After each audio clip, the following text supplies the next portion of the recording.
안녕하세요. 한 주간 잘 지내셨나요? 저는 이제 잠깐 가야 될 일이 있어서 해남을 다녀왔는데, 저번 주 일요일 날 5시간을 타고 이제 버스를 타고 해남을 갔는데, 정작 해남에서 어, 땅끝마을이라 해가지고 바로 바다가 있는 줄 알았는데, 해남 시내는 진짜 내륙이더라고요. 그래가지고 내륙에서 시간을 보내다가 또 바다까지 나가는데도 한 시간 차 타고 가야 되더라고요. 그래서 귀찮아가지고 바다를 못 보고 왔습니다. 네, 땅끝마을까지 갔는데 바다도 못 보고 이제 그러고 돌아왔는데, 이제 평소에는 제가 화요일 날에 이제 교회 와서 아이들과 함께 시간을 보내고, 또한 수요일 날에 수요 집회를 참석해서 성도님과 시간을 보내는데, 그런 시간들을 아, 아, 보내다가 안 보내니까 마음속에 뭔가 허전한 것을 느꼈습니다. 저에게 이제 성도님들을 보는 것이 한 주간의 제일 큰 기쁨인 것을 다시 한번 생각해보는 그런 일주일을 보내게 되었습니다. 성도님들은 나무에 씨앗을 심어가지고 열매를 얻기까지 어느 정도의 시간이 걸리는지 아시나요? 저 궁금해서 한번 인터넷에 찾아봤는데, 예를 들어서 사과나무에 씨앗을 심으면은 그 씨앗이 약 13년 동안 자라가지고 꽃이 피고 그 다음에 사과가 열린다고 합니다. 씨앗부터 키우는 것이 너무 오래 걸려서 묘목을 사와서 심어서 키워도 3년은 키워야 사과를 수확할 수 있다고 합니다. 정말 오래 걸리죠. 사과보다는 빠르지만 배나무를 키운다고 하면 배는 8년 정도 걸리고요. 그 위에 다른 과일들도 열매를 얻기까지는 수많은 시간이 걸리게 됩니다. 나무를 키우는 데 있어서 또 시간뿐만이 아니죠. 나무를 키울 때에 그 땅이 비옥한지 봐야 되고, 또 햇빛이 잘 드는지, 그리고 키우면서도 물을 주고 또한 햇빛이 잘 받을 수 있게 도와줘야 비로소 한 나무가 자라고 거기에 대한 열매를 얻을 수 있게 됩니다. 근데 이렇게 많은 시간과 정성을 제가 쏟았어요. 그래서 나무 한 그루를 키웠는데, 그 나무에서 나는 사과를 날 거라고 생각하고 키웠는데, 그 나무에서 만약에 배가 열린다면은 어떤 기분이 들 것 같으신가요? 내가 배를 심었는데 포도가 열려요. 그럼 어떤 마음을 갖게 될까요?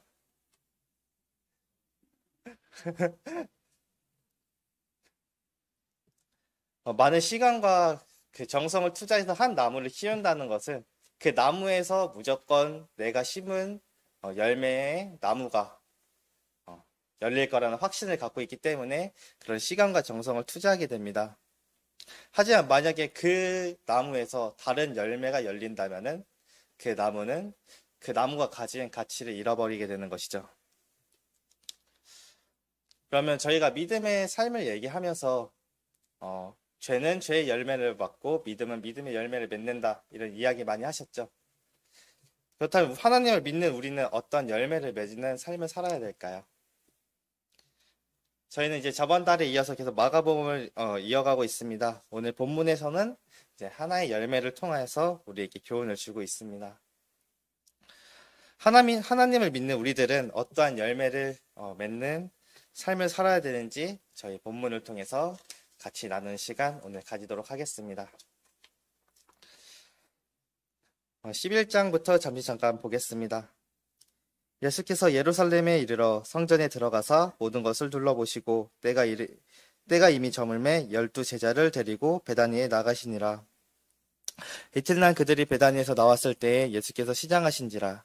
멀리서 잎사귀 있는 한 무화과 나무를 보시고 혹 그 나무에 무엇이 있을까 하여 가셨더니 가서 보신즉 잎사귀 외에 아무것도 없더라. 이는 무화과의 때가 아님이라. 예수께서 나무에게 말씀하여 이르시되 이제부터 영원토록 사람이 내게서 열매를 따먹지 못하리라 하시니 제자들이 이를 듣더라. 예수님과 제자들은 이제 다시 예루살렘에 돌아오게 됩니다. 이것은 이제 예수님의 사역의 마지막에 다다름을 저희가 알 수 있죠. 예수님은 이렇게 예루살렘에 도착하신 뒤에 성전을 잠시 둘러보십니다. 그리고 다시 베다니에 나가시는데, 베다니에 나갈 때에 예수님이 시장하신 상태였습니다. 예수님도 인간의 몸으로 오셨기 때문에 배가 고픈 그런 몸을 가지고 계셨고요. 그래가지고 주변을 둘러봤더니 하나의 나무가 보였습니다. 그 나무가 무화과 나무였습니다. 그 무화과 나무는 잎은 무성했지만 열매를 가지고 있지 않았습니다.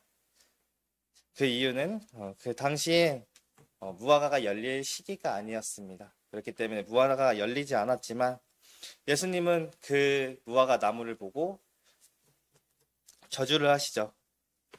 영원토록 사람이 너에게서 열매를 따먹지 못할 것이다 라고 말씀하셨습니다. 예수님은 왜 무화과 나무에게 그렇게 말씀하셨을까요? 무화과 나무에 무화과가 열리지 않는 시기임에도 예수님이 이러하신 말씀을 하신 이유가 있습니다. 예수님은 그 무화과 나무를 이스라엘 백성들에 대해서 이야기를 해주신 겁니다. 이스라엘 백성들의 상태를 무화과 나무에 비유해서 그 당시에 말씀해 주시고 계시고요.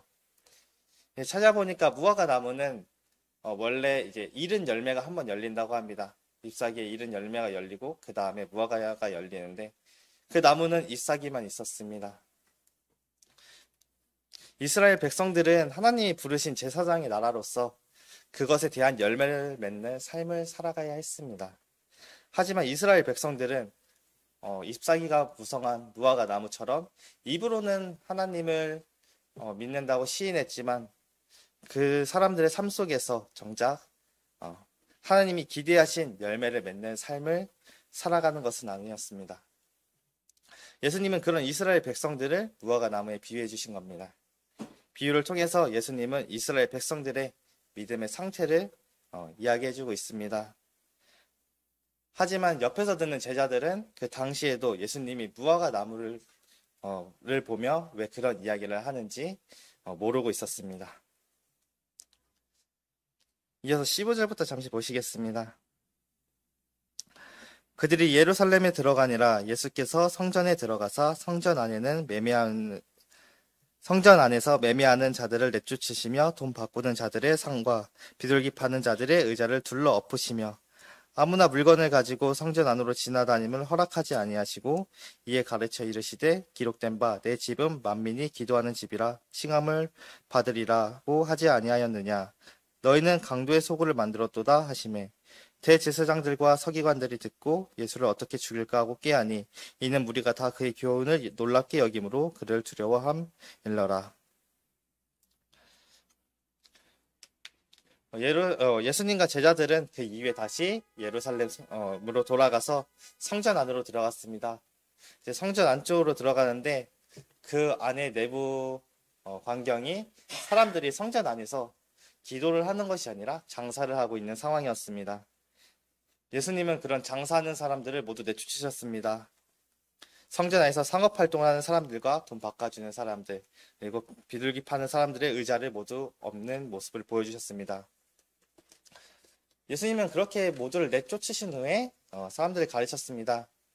성전은 만민들이 기도하는 집이고, 즉 하나님께 기도드리는 장소였기 때문에 여기는 장사하는 장소가 되면 안 된다는 것을 알려주셨습니다. 대제사장들과 서기관들도 그 주변에서 이 말을 들었는데 이 말을 듣고 분노하는 모습을 보여줍니다. 그리고 예수님을 어떻게 죽일까 생각을 했습니다. 하지만 예수님의 가르침을 들은 사람들이 예수님의 교훈을 놀랍게 여기자 두려워하는 모습을 보여줬습니다. 하나님의 성전은 어떤 장소라고 하셨죠? 저희들이 기도하는 장소였죠. 하나님의 성전, 하나님의 집으로서 하나님께 나아가고 기도를 하는 장소였지만 이스라엘 백성들은 정작 그렇게 사용하지 않았습니다. 오히려 그 성전 안에서 하나님께 나아가야 하지만 돈을 버는 상업적인 용도로 사용을 했습니다.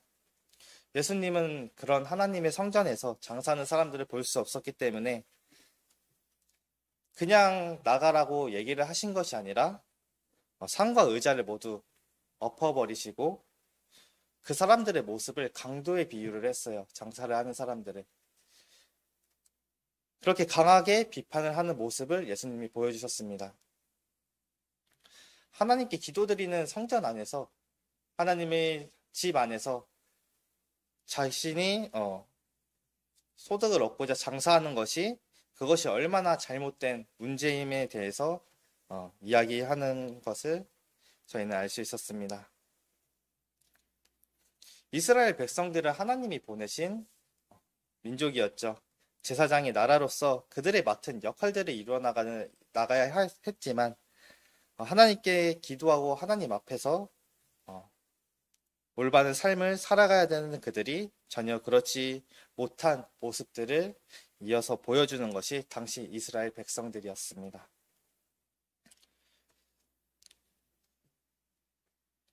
그런 예수님의 가르침을 듣고도 오히려 이스라엘의 지도자층인 대제사장과 서기관들은 예수님을 죽이려고 했죠.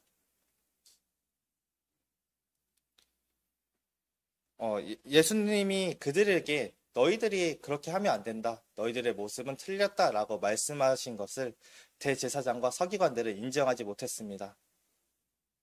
오히려 그렇게 비판하신 것에 대해서 예수님께 분노하는 모습을 보여줍니다.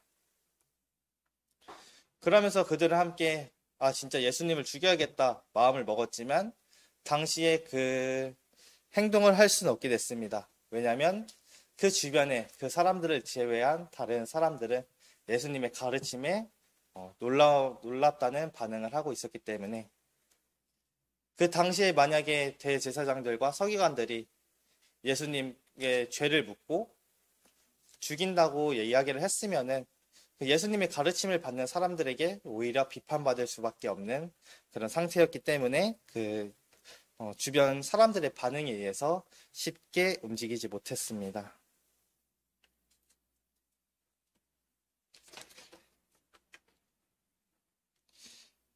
이러한 그런 성전 안에서 이런 모습들을 보여줬던 게 이스라엘 백성들이었고 또한 그 사람들을 이끄는 지도자의 모습이었죠. 자, 19절부터 다시 이어서 보시겠습니다. 그리고 날이 저물매 그들이 성 밖으로 나가더라. 그들이 아침에 지나갈 때에 무화과 나무가 뿌리채 마른 것을 보고 베드로가 생각이 나서 여짜오되 랍비여 보소서 저주하신 무화과 나무가 말랐나이다. 예수께서 그들에게 대답하여 이르시되 하나님을 믿으라. 내가 진실로 너희에게 이르노니 누구든지 이 산더러 들리어 바다에 던져지라 하며 그 말하는 것이 이루어질 줄 믿고 마음에 의심하지 아니하면 그대로 되리라. 그러므로 내가 너희에게 말하노니 무엇이든지 기도하고 구하는 것은 받은 줄로 믿으라. 그리하면 너희에게 그대로 되리라. 서서 기도할 때에 아무에게나 혐의가 있거든 용서하라. 그리하여야 하늘에 계신 너희 아버지께서도 너희 허물을 사하여 주시리라 하시니라. 죄송합니다. 제가 혀가 살짝 짧아가지고 중간에 발음이 몇 번 샜는데 이제 그 이후에 날이 저물고 예수님은 성전 밖으로 나오셨습니다. 그리고 아침이 돼서 그 앞을 다시 지나갔는데 제자들이 그 전날에 예수님이 저주한 무화과 나무가 뿌리째 마른 것을 보고 베드로가 예수님께 그 나무가 말랐다고 보고했습니다. 예수님은 그런 제자들을 보면서 다른 말이 아닌 하나님을 믿으라고 대답했습니다. 산을 들어 바다에 던져진다 하면 그대로 이루어질 줄을 알고 믿으라고 말씀하셨습니다. 또한 하나님께 무엇이든지 기도하고 구하는 것은 받은 줄로 믿으며 우리에게 주실 것이고 기도할 때 누구에게 혐의가 있든지 용서하라고 말씀하셨습니다. 그렇게 해야 하나님께서도 우리의 허물을 사해 주실 것이라고 알려주셨습니다.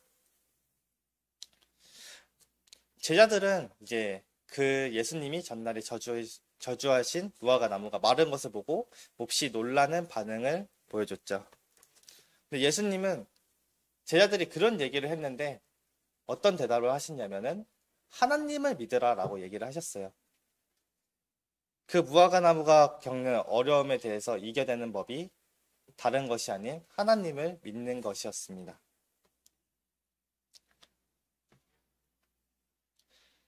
열매를 맺지 못하는 삶을 살았을 때 그것을 이겨내고 열매를 맺는 방법은 예수님이 말씀해 주신 것처럼 믿음을 통해서 우리가 나아갈 수 있을 것입니다. 그 믿음은 단순하게 우리의 생각대로 믿는 것은 아닙니다. 그 믿음은 하나님의 뜻대로 이루어져야 합니다. 산이 바다에 던져진다고 하나님이 말씀하시면 하나님이 말씀하시는 것을 그대로 이루어질 것임을 의심하지 말고 믿으라고 하시죠. 우리는 그런 믿는 믿음을 가져야 됩니다.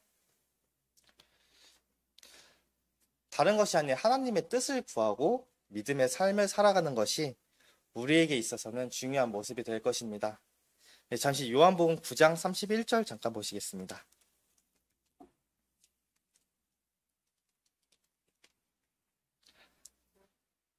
요한복음 9장 31절입니다.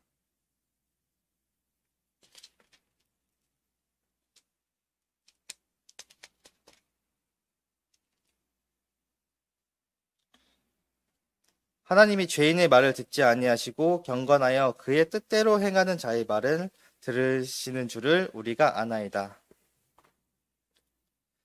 하나님은 죄인의 말을 듣지 않고 하나님이 뜻대로 행하는 자의 말을 들으신다고 얘기하시죠.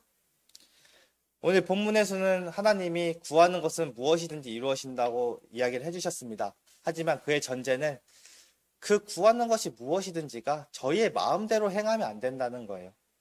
그것은 오로지 그 전에 요한복음의 말씀에서 얘기해 주신 것처럼 하나님의 뜻대로 구하는 것, 그리고 그러한 삶을 살아가는 것이 살아갔을 때 하나님은 우리가 구하는 것을 저희에게 주실 것입니다.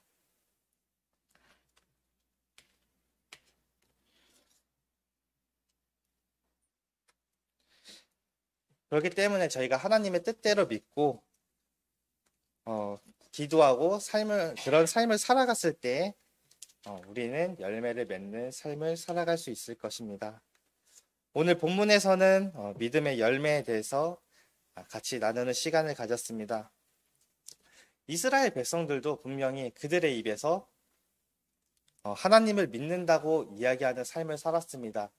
그리고 그들의 정말 하나님을 떠난 삶을, 말씀을 떠난 삶을 살았던 건 아니고요. 그들도 성경을 열심히 공부하고 율법을 지키는 삶을 살았었죠.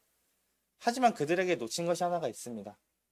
그것이 무엇이냐면 그들은 그들이 원하는 방식대로 하나님을 믿었다는 것이에요. 그들이 예수님을 메시아임을 인정하지 않는 삶을 살았죠. 하지만 그들은 하나님을 부정하는 삶을 살지 않았어요. 그들의 모습 속에서 우리가 항상 이야기를 하는 것은 그들은 자신들이 믿고 싶은 것을 믿었습니다. 그렇기 때문에 예수님을 믿지 않는 삶을 살았죠. 우리는 그런 삶을 살면 안 됩니다. 저희가 살아가는 것은 저희의 뜻대로, 저희의 생각이 담겨 있는 것이 아닙니다. 저희의 삶 속에서는 늘 하나님의 뜻이 함께 해야 할 것입니다. 예수님은 그렇기 때문에 그런 이스라엘 백성들에 대해서 무화과 나무에 통한 비유로 백성들의 모습을 보여줬죠. 잎사귀는 있지만 열매를 맺지 못하는 그런 삶을 살면 안 된다는 교훈을 오늘 말씀을 통해서 이야기해 주셨습니다. 하나님 자녀로서 살아가는 저희들은 하나님 안에서 온전한 믿음을 가져야 됩니다. 사과나무에서 사과가 열리고 포도나무에서 포도가 열리듯이 하나님을 믿는 저희들에게는 그에 합당한 믿음의 열매가 맺는 삶을 살아가야 합니다. 그렇지 못한다고 한다면 저희의 삶에 오늘 본문에서 본 무화과 나무랑 다르지 않는 삶을 살게 될 것입니다. 하지만 우리가 하나님을 믿고 하나님이 뜻하신 대로 믿음의 삶을 살아간다면 아름다운 믿음의 열매를 맺는 삶을 살아갈 수 있게 될 것입니다. 성도님들은 어떠한 삶을 살아가기 원하세요? 우리가 하나님께 받은 사랑을 전하고 또한 우리가 믿는 믿음의 열매를 아름답게 맺는 삶을 살아가기 원하시나요? 저는 늘 그런 삶을 살아가기 원하고 있습니다. 이 세상을 살아가면서 물론 많은 유혹 속에 흔들리는 삶을 살아가기는 하지만 그 안에서도 다시 하나님을 붙잡고 내가 걸어가는 길이 항상 바른 길이고 하나님을 위한 길이고 늘 제가 생각하는 것이 저의 미래에 있어서도 그냥 내가 잘 사는 것, 내가 원하는 대로 사는 것이 아니라 하나님의 뜻대로 살아가기를 기도하고 있습니다. 다른 세상의 것들을 바라보는 것이 아닌 하나님의 뜻대로 온전한 믿음 속에서 하나님의 아름다운 믿음의 열매를 맺어가는 저와 성남북부교회가 되기를 소망합니다.